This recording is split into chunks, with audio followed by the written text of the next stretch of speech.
pemirsa pendengar setia Radio Guntur. Di segmen kedua ini kami membuka telepon di 23455 untuk pendengar boleh menyampaikan aspirasi pendapatnya tentang topik kita kali ini, yakni gaya hidup minimalis. Ya, jadi sambil menunggu kita tanya-tanya dulu nih ya. Nah, Pak, kan kita bisa orang yang sifatnya materialisme ini atau materialistis gitu ya.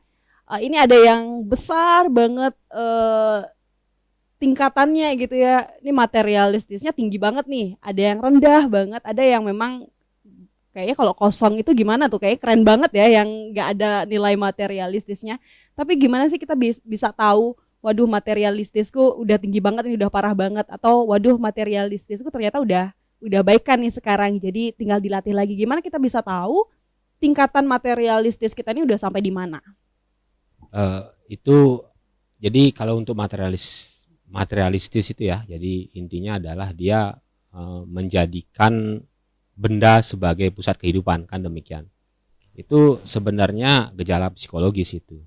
Sehingga untuk menilai seorang itu materialistis atau tidak bisa dilakukan tes-tes psikologis gitu. Jadi nanti pertanyaannya berkisar tentang bagaimana dia memposisikan benda itu dalam kehidupannya. Apa arti benda dalam kehidupannya dan seterusnya. Jadi memang ada spektrumnya ya, karena pada prinsipnya kan materi itu penting sekali. Jadi kita tidak bisa hidup tanpa materi memang. Ya tentu saja kita bukan pertapa gitu ya, bukan filsuf yang kesana kemari hanya ya memakai barang-barang ya seadanya. Kita manusia biasa yang masih membutuhkan benda-benda untuk kehidupan kita. Cuman problemnya adalah ketika kita menganggap benda itu adalah segalanya gitu. Ketika kita mengidentikan diri dengan benda tersebut, kalau tidak memilikinya kita bukan siapa-siapa. Nah, ini yang menjadi problem gitu. Dan ini sebenarnya merupakan sebuah gejala psikologis sebenarnya. Ya, gejala psikologis, sehingga kalau orang sudah terseret terlalu dalam budaya materialisme ini, memang boleh jadi dia membutuhkan sebuah pendampingan atau pertolongan psikologis. Pernah nonton film Convention of Shopaholic itu ya? Pernah nonton ya? Gimana? Itu ada bagaimana seorang yang dia ingin membeli barang sampai kemudian berhutang. Jadi kartu kreditnya tagihannya membengkak sampai kartu kreditnya dia taruh di lemari es gitu. Tapi akhirnya dia nggak tahan juga ketika ada sebuah diskon apa itu saya lupa. Dia datang ke rumah, ya memang ini gambarannya sangat karikatural ya. Karena memang bagian apa juga itu film. Jadi dia keluarkan itu dari freezernya, kemudian dia gergaji dan seterusnya, akhirnya dia berbelanja. Kemudian di akhir bulan tagihannya sedemikian membengkak, dia cari-cari dan seterusnya. Nah, itu merupakan penggambaran yang paling ekstrim bagaimana seseorang itu menjadi sangat konsumeris karena ya budaya materialisme itu tadi. Ya, kalau kita lihat dampak apa sih dampak-dampak, mungkin Bapak bisa jabarkan dampak-dampak yang akan kita lihat nih kalau memang kehidupan kita nih materialistis banget gitu ya, nggak minimalis. Dampak apa? Adakah dampak sosial yang akan kita tanggung juga nantinya atau bagaimana, Pak? Ya, dampak yang paling nyata kan pada aspek keuangan ya. Jadi seperti yang saya gambarkan tadi, bagaimana seseorang dia sampai harus berhutang, membayar pakai kartu kredit dengan bunga besar, kemudian ya berhutang seperti yang kita bahas minggu yang lalu. Bahkan boleh jadi dia melakukan hal-hal yang tidak baik gitu, melakukan kejahatan dan seterusnya. Itu dalam ketika dia berkonsumsi melebihi pendapatannya, ketika dia tidak mampu menopang gaya hidup dengan pendapatan yang dia dapatkan. Dia juga akan memiliki mendapatkan permasalahan sosial juga. Tidak bisa dipungkiri dia akan memandang seseorang sebagaimana dia memandang dirinya, atau dengan kata lain memandang seseorang dari kepemilikan bendanya juga. Ini kan problem juga.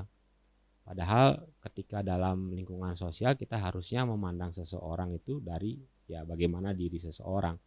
Tapi ketika dia menjadi seseorang yang ya sudah terjebak dalam budaya materialisme, maka dia akan cenderung melihat orang dari apa yang dimiliki oleh orang tersebut. Ketika akan bertemu dengan orang baru, dia akan melihat, orang ini jamnya apa, kemudian dia pakai kaos apa, dan seterusnya. Ini akan membuat relasi sosialnya menjadi ya terganggu. Kalau sangat ekstrim, membuat dia akan memilih-milih teman berdasarkan itu tadi, kepemilikan benda yang dimiliki oleh orang-orang yang ada di sekitarnya. Tentu saja ini akan mengurangi lingkaran sosialnya dia kepada orang-orang yang seperti itu. Dan ketika dia berhadapan dengan orang-orang yang sama, nah ini akan membuat semakin ya gaya hidup materialisme ini akan semakin eksesif ya. Oke. Ya. Jadi sepertinya sudah ada penelpon dan langsung saja. Ya, halo, dengan siapa dan di mana? Iya. Sampai Bung De, Ngurah Rai. Halo? Ya, silakan Gung De. Ya. Iya. Apa yang sudah Bapak tadi paparkan sebenarnya harus itu yang dilakukan. Kan itu Pak ya. Sekarang Bung De ini bertanya Pak. Apa yang Bung De paparkan sekarang ini Bapak yang menilai. Apa Bung De sakit atau apa gitu loh ya. Coba saya minta tolong. Kalau Bung De ya memang dari kakek dididik kita kuatkan akar dulu. Jangan main-main. Akar dulu kuat. Dan berusaha mandiri. Itu yang dilakukan oleh Bapak.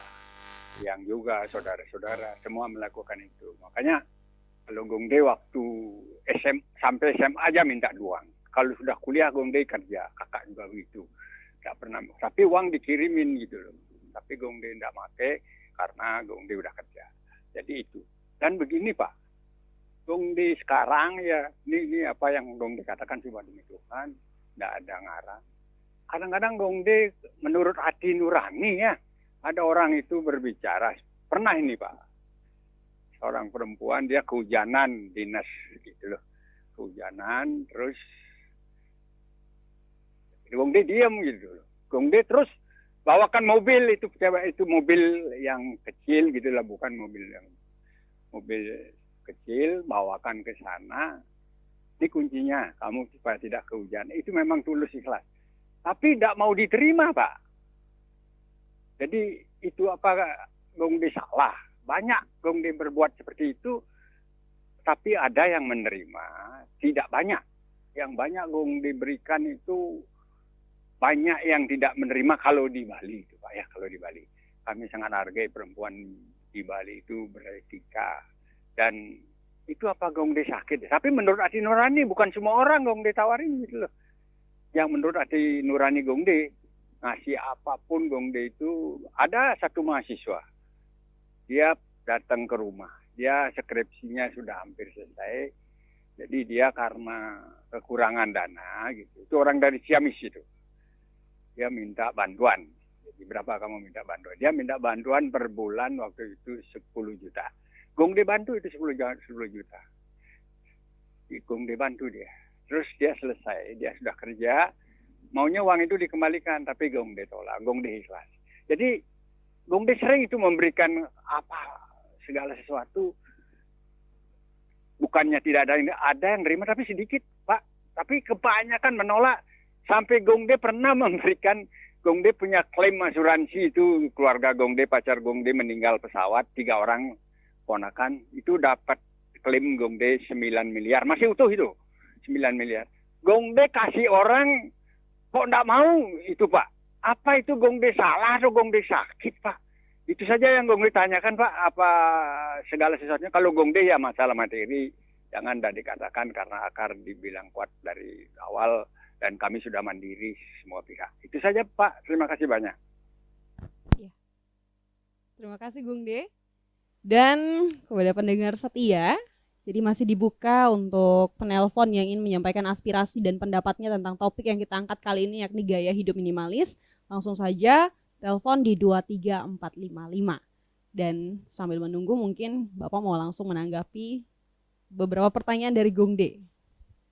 Ya, jadi kalau dilihat tadi Gongde banyak menolong gitu ya. Ya, jadi mungkin ini tidak terkait langsung dengan gaya hidup minimalis mungkin, tapi kata kuncinya adalah memang orang seringkali juga bisa melakukan hal tersebut ketika dia bisa menolong, ketika dia bisa menciptakan prioritas dalam hidupnya, kan demikian. Kalau dia terlalu banyak berkonsumsi, kan demikian, boleh jadi pos-pos untuk dana sosial seperti ini boleh jadi nanti menjadi semakin sedikit atau bahkan tidak ada. Jadi orang yang bisa menolong orang lain umumnya adalah orang yang bisa mengalokasikan ya dana, kepemilikan dananya dengan baik gitu. Kalau dia habis untuk konsumsi semua, ya mana ada pos untuk menolong orang lain, kan demikian.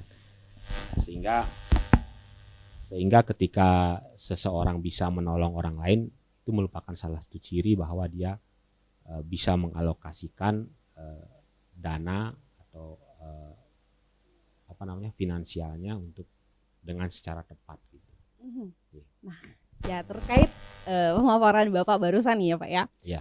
Tapi ada juga tipe-tipe orang yang rasanya ingin menolong ini, menolong itu, menolong banyak orang, tapi pemasukan dari dirinya sendiri nggak ada. Jadi sampai berhutang untuk nolong orang. Jadi istilahnya kayak gitu.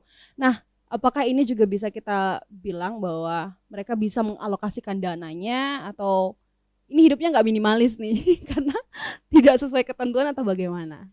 Ya, sebenarnya gaya hidup minimalis itu memang lebih ditujukan kepada perilaku kita dalam berkonsumsi sebenarnya. Berkonsumsi, kemudian menyimpan barang, kepemilikan dan seterusnya. Nah, kalau terkait dengan dana sosial seperti itu, seperti yang saya sampaikan tadi, semakin baik orang mengalokasikan pendapatannya, dananya, maka dia akan bisa mengalokasikan itu untuk kebutuhan-kebutuhan sosial gitu. Jadi kalau dia bisa menekan konsumsi, dia punya spare untuk menabung, investasi, dan juga dia bisa menginvestasikan untuk kegiatan-kegiatan sosial. Nah, tentu saja ketika dia tidak bisa atau belum memiliki kemampuan finansial yang cukup, mungkin perlu dipikirkan ya. Apalagi sampai berhutang untuk ya menolong itu ya mungkin bukan hal yang bijak untuk dilakukan.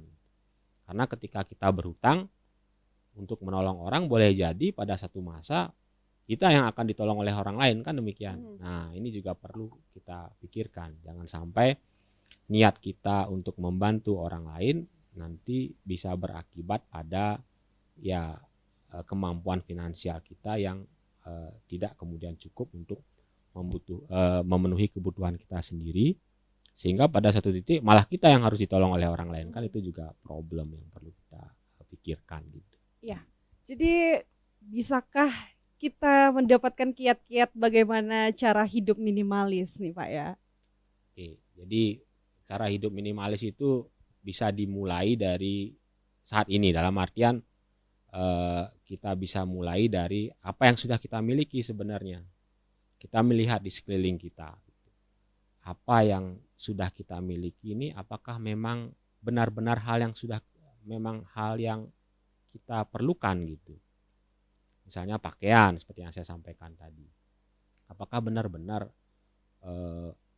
pakaian yang ada di lemari kita ini benar-benar merupakan pakaian yang akan selalu kita pakai? Atau jangan-jangan ini kita jenis-jenis pakaian yang dibuang sayang tapi juga nggak pernah dipakai gitu. Nah, kita mulai pilah dari situ. Kita pilah pakaian yang katakanlah dalam 3 bulan tidak pernah kita pakai, pasti ada itu. Kita keluarkan, kemudian ini bisa kita alokasikan. Ya kalau memang sudah tidak layak, boleh jadi harus kita buang kan. Atau kemudian kita bisa berikan kepada orang lain, kita sumbangkan, panti asuhan misalnya. Nah, ini kembali pada kegiatan sosial kan demikian. Atau bisa kita tukarkan dengan teman misalnya kalau ada, atau bisa kita jual kalau memang layak. Ya, seperti yang saya sampaikan tadi kan banyak sekali sekarang media sosial yang bisa mewadahi penjualan barang-barang seperti itu. Nah, kalau itu sudah kita lakukan, maka kita kemudian harus memiliki target. Jadi target kita adalah jangan sampai hal itu terulang lagi. Jangan sampai saya menyimpan barang yang sebenarnya tidak kita butuhkan. Kemudian ini akan bermuara pada perilaku konsumsi kita gitu. Jadi kalau kita berkonsumsi harus diawali dengan rencana. Pernah nggak Adi berbelanja secara Terencana. tidak terencana dulu? Tidak terencana. Pernah. Ya, mana lebih Pernah. sering terencana atau tidak terencana? Kalau sekarang semenjak banyak belajar, mulai belajar untuk belanja secara terencana. Ya. Tapi kadang ya suatu waktu tuh sering kelepasan juga. Betul. Gak terencana, lihat aksesoris, waduh lihat antingnya kok bagus gitu ya. Ya, Padahal nggak ada di list belanja, ya kelepasan. ya itu dia. Jadi kita harus memiliki rencana terlebih dahulu. Apa yang kita butuhkan? Pakaian misalnya, pakaian seperti apa? Bahkan ekstrimnya ketika kita membeli apapun itu, bahkan ke minimarket sekalipun, kita harus punya catatan gitu. Apa yang ingin kita beli? Jadi kita masuk ke situ, segera mencari apa yang kita beli. Jangan muter-muter dulu. Iya, kebiasaan lihat-lihat dulu. Betul. Jadi muter-muter dulu inilah yang membuat kemudian kita terdorong untuk membeli atau berbelanja secara impulsif namanya. Membeli barang yang sebenarnya tidak kita butuhkan. Terulang lagi. Ya, rugi kita buang-buang pakaian, sortir pakaian yang tadi itu kan Iya. rugi jadinya. Aha. Kalau kita menambah lagi dengan membeli barang-barang yang tidak kita butuhkan. Mhm. Nah, jadi kemudian kita cari segera ke raknya, ke bagian itu. Ketika dapat, segera kita pulang. Itu teorinya. Jadi kita segera pulang. Teorinya ya Pak ya. Ya, karena sulit ini dilakukan. Ya, jadi kita segera pulang. Kemudian dari situ kalau tidak ada, kita segera pergi juga. Nah, yang menariknya adalah di setiap pusat perbelanjaan mereka tahu gejala psikologis kita. Mhm.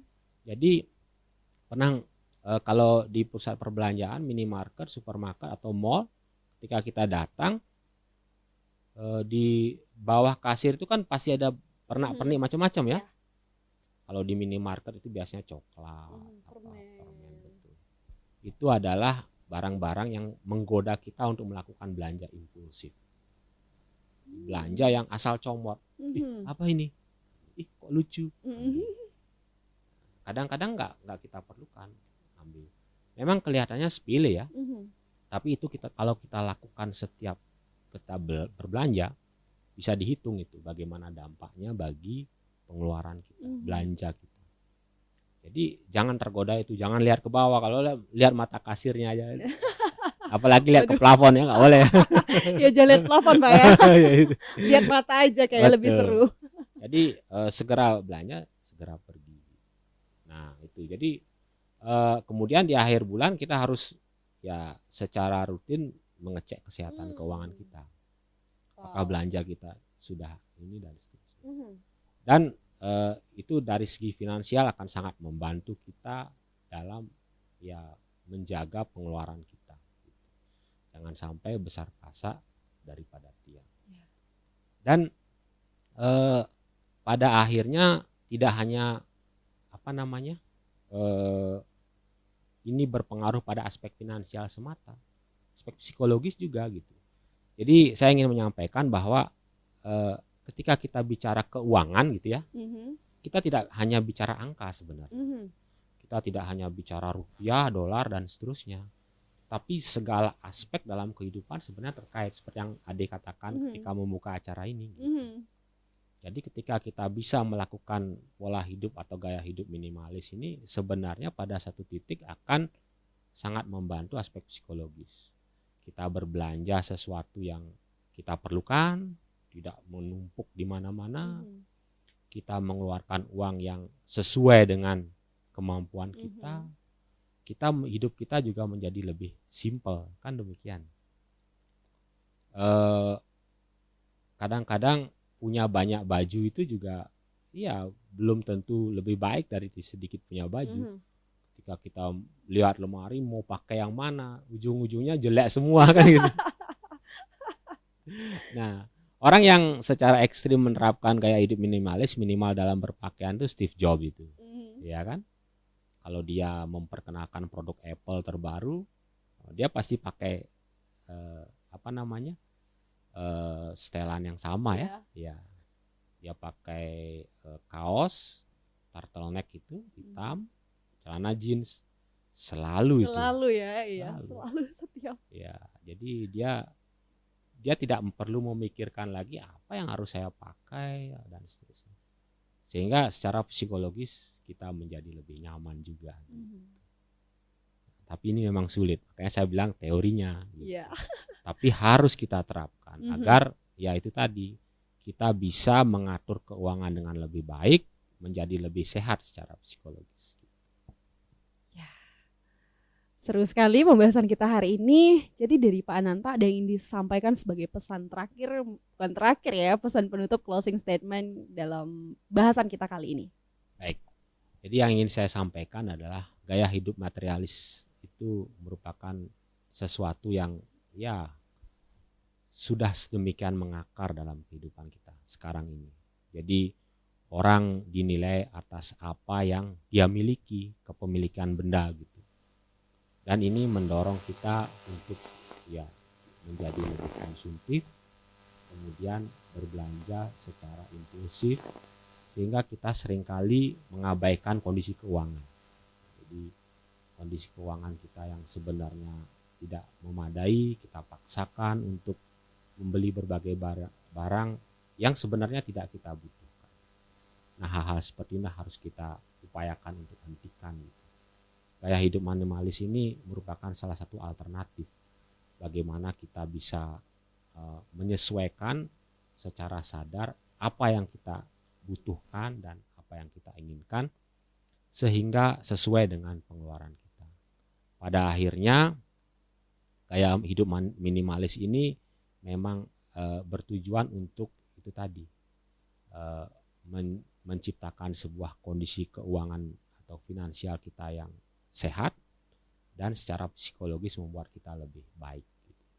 Tidak gampang, tapi harus kita coba dengan cara perlahan-lahan dari keseharian kita. Jadi itu saja. Ya. Terima kasih pemaparannya Pak Ananta, sangat mengedukasi sekali bagaimana kita bisa menata kehidupan kita dari gaya hidup yang minimalis. Dan tentu gaya hidup minimalis ini tidak hanya berbicara tentang konsumsi, sifat konsumtif, dan tidak juga bicara tentang pengeluaran uang-uang yang kita keluarkan, tapi ada banyak sekali dampak dan konsekuensinya ke depan. Nah, diinformasikan juga untuk pendengar dan Sobat Guntur yang tidak sempat menikmati bahasan kita kali ini, video Fintalk kali ini akan diupload di channel YouTube Radio Guntur. Ya, sampai di sini dulu bahasan Fintalk kita hari ini.